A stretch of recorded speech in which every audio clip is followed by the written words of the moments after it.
Merci donc à toutes et à tous de vous être inscrits et de participer à ce webinaire. Vous êtes relativement nombreux. Ça a été une surprise pour nous que de voir la semaine dernière 132 personnes au plus fort assister à notre webinaire. Et puis là, je vois que vous êtes 80 et sans doute d'autres personnes vont se connecter d'ici quelques minutes. Ça témoigne d'une part de la confiance que vous faites à la FEP CFDT. Et ça, c'est pas négligeable pour nous. Ça montre que notre action a du sens. Mais ça montre aussi, ça témoigne aussi de l'intérêt que vous portez à la formation continue et en tout cas la forte demande.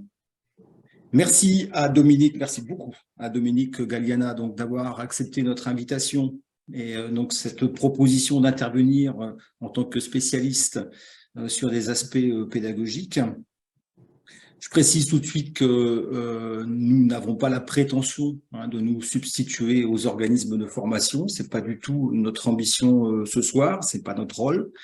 Même si nous avons souvent eu l'occasion, dans différentes instances, de dénoncer le manque de moyens attribués à la formation continue.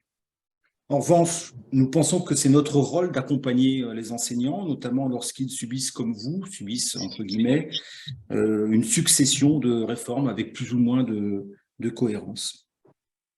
Ce webinaire pédagogique, c'est aussi le moyen de montrer pour nous un autre visage de notre action syndicale.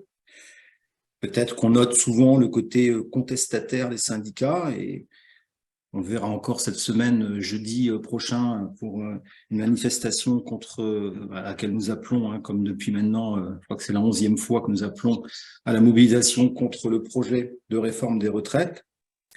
Donc souvent, on voit l'aspect contestataire du syndicat, et pourtant, une grande partie de notre action, c'est d'entrer en concertation, voire en négociation sur des textes Bonsoir. qui portent souvent sur des aspects du système éducatif.